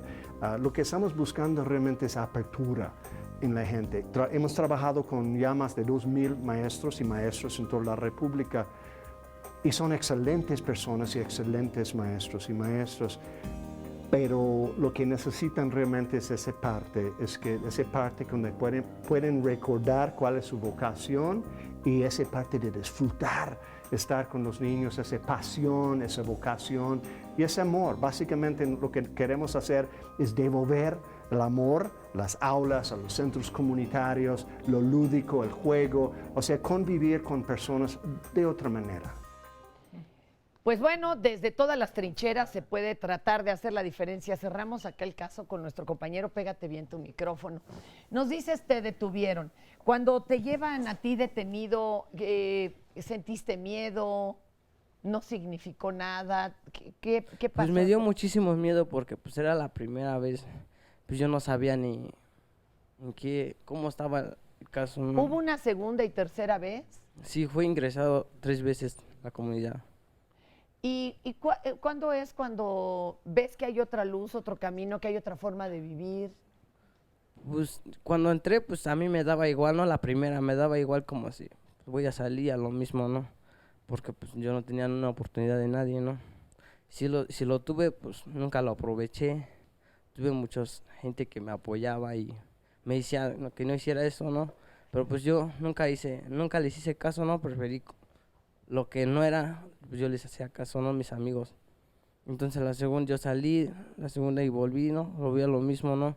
Empecé a consumir las drogas, empecé a meter en muchas cosas. Y entonces me ingresé otra vez, pero pues a mí igual. Y la tercera fue cuando pues ya pensé, ¿no? Que pues que ya no era lo mismo, ¿no? Y pues, se me dio una oportunidad, ¿no? Esa oportunidad pues... ¿Se te acercó alguna asociación? Sí, me... ¿Y ya estabas listo en ese momento para aceptar la ayuda? No, pues sí, en ese momento pues yo me puse bien feliz, ¿no? De que pues, llegaron y me dijeron que me podían ayudar y que me iban a ayudar con muchas cosas, ¿no? ¿Tienes ahora algún proyecto? Sí, tengo, de hecho, pues donde estoy, donde me encuentro ahorita en la Fundación Reinserto Mexicano, pues ellos me ayudaron a poner un negocio de una fruta seca, ¿no? ¿Qué tal? Bueno, el compañero ya es empresario. Oye, muchas gracias por tu testimonio, por tenernos la confianza de compartirlo. Qué valiente y de veras sirve porque ¿cuántos jóvenes no estarán en la misma circunstancia? O padres que ya se desesperaron, ya aventaron el arpa porque dicen no hay ni para dónde. Y cuéntanos, Rafael, ¿cómo saben cuando ya están los jóvenes en el momento exacto? Porque por ahí dicen, si la madera está verde, aunque le eches gasolina, la cosa no prende. ¿Cómo le hacen ustedes para tener ese tino? Es que realmente nunca hay un momento exacto. Yo creo que cualquier momento es bueno para Ustedes intervenir. dejen la puertita abierta y ahí. Yo creo que cualquier momento es bueno para intervenir con ellos. Si yo pudiera definir en una frase lo que hacemos en Reintegra, sería darle una segunda oportunidad a los jóvenes que cometieron un delito. La Fundación lleva 24 años trabajando con jóvenes. Tú todavía ni nacías, en la prevención del delito. Ajá. Con 3 programas. Ojo, en la prevención, que es de lo que han estado hablando aquí todos, desde el asunto salud, social, educativo, emocional. Pero bueno, a veces se tiene que rescatar desde donde estén, ¿no? Uh-huh. Y ustedes trabajan, ¿cuál es como su porcentaje de acierto? 97% de los jóvenes no vuelven a cometer un delito. Te voy a poner esta de pechito, compañero, porque igual nos ayudas. Hay una mamá muy desesperada, ¿verdad, Oscarito? Que pide ayuda, igual se la llevan canalizada ustedes, Rafa. A ver. Voy a resumirlo en 3. Este es un anónimo y dice, mi hijo es un delincuente. ¿Qué posibilidades hay de que mi hijo ya no avance en sus delitos? ¿Y qué posibilidades además hay de que yo lo pueda demandar? Otra mamá en Facebook nos dice, ¿qué puedo hacer con mi hijo de 7 años porque no hace caso ni en la escuela ni en la casa y golpea a los demás niños? Y otra pregunta, que si hemos visto el programa de terapia de shock, donde llevan a niños y niñas a algunas cárceles y les muestran cuáles pueden ser las consecuencias o posibles consecuencias. Entonces pregunta qué tan conveniente es eso y qué hacemos con estos 2 casos. A ver, entonces vámonos por partes. La señora que el hijo ya es delincuente. 1, ¿conviene que lo denuncie a la ley? Porque mira, idealmente todos diríamos, sí, uno tiene que ser digno. Y para cómo está la ley en México, qué miedo, ¿no? Ahorita estaban comentando acerca de... Parece que cuando los encerramos nos olvidamos de ellos. Ellos van a regresar. Voy a decir esta palabra, regresar simbólicamente. Ellos van a regresar a la sociedad. ¿Cómo van a regresar a la sociedad? Ahí está el detalle. Entonces, yo le recomendaría que nos marcara, por ahí pasaron los pida teléfonos, ayuda, que ¿no? pida ayuda. Ahorita la canalizamos, ¿no, Oscar, por favor? Porque allí en la fundación lo que hacemos es, te comentaba, tenemos 3 tipos de programas. En el programa en el que reinsertamos a los adolescentes, los reintegramos a la sociedad, tienen atención psicológica, personal, familiar, reinserción escolar, talleres de cultura, talleres de teatro, grupo de adicciones. Es multifactorial. Es completo. El chiste es que ellos cambien la historia de su vida. Y que no regresen a lo mismo, porque lo dijo muy claro él, ¿eh? No importa si estoy fuera o adentro, voy a regresar a lo mismo.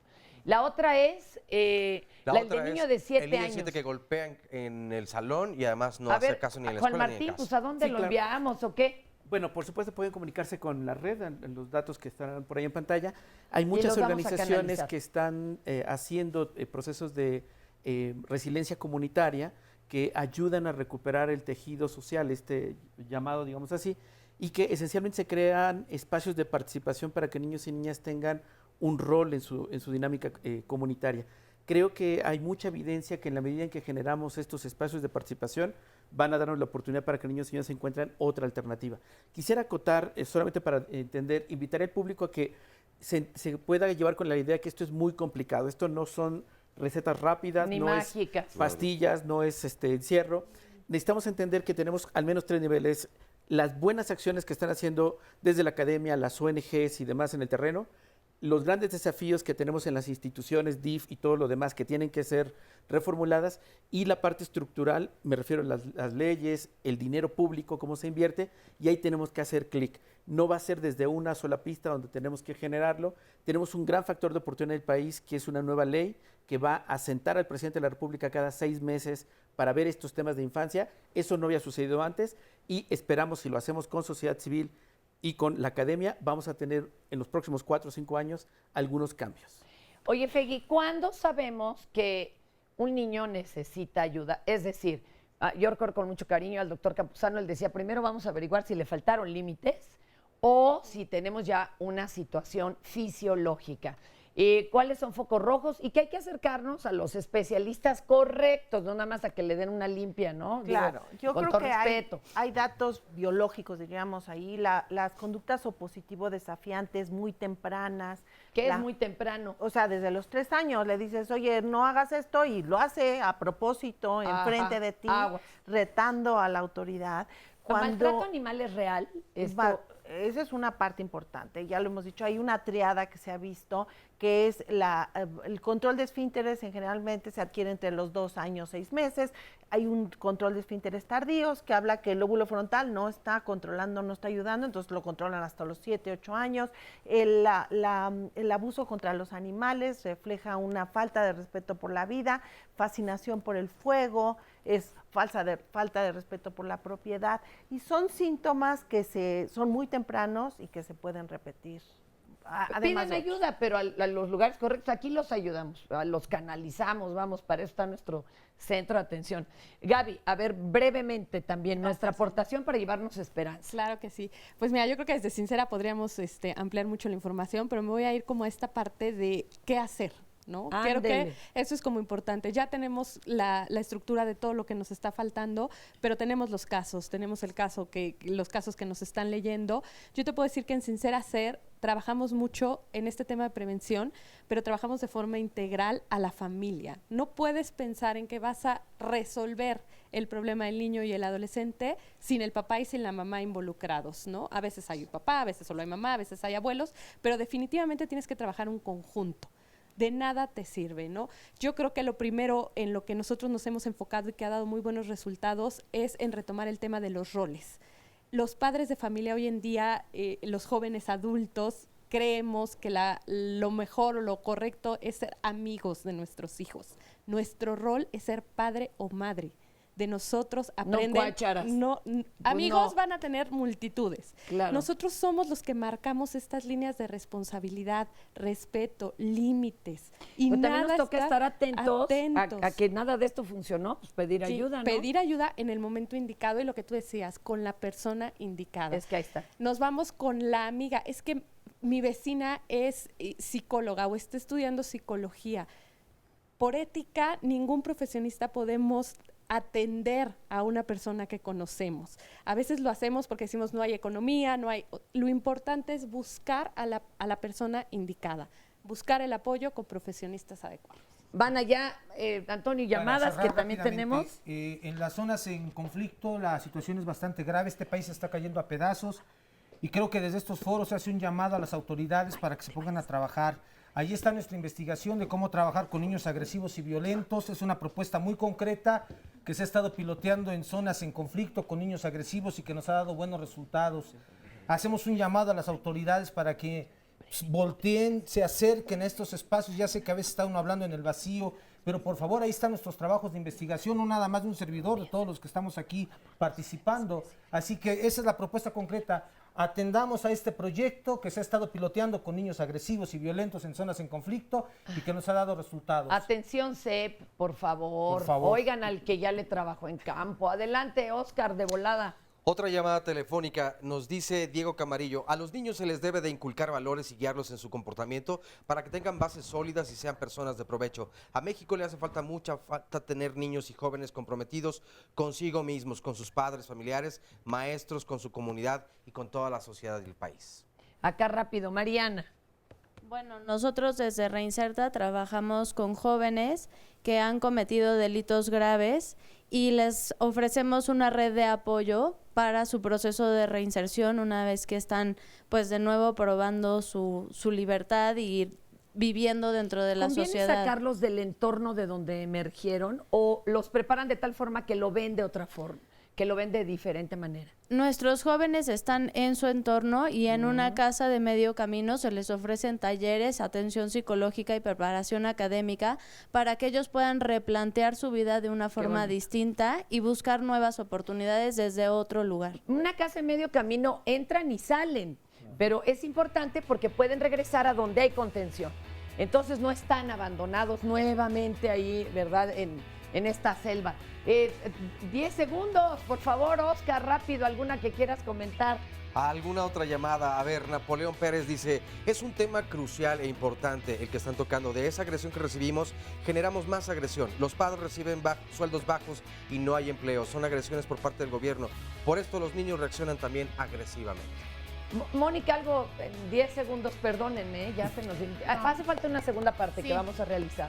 Una llamada precisamente de verdad a fortalecer el estado de las instituciones, a atender a la infancia, pero también conservar la esperanza en la capacidad de resiliencia de nuestras niñas, niños y adolescentes y que es posible su reintegración social.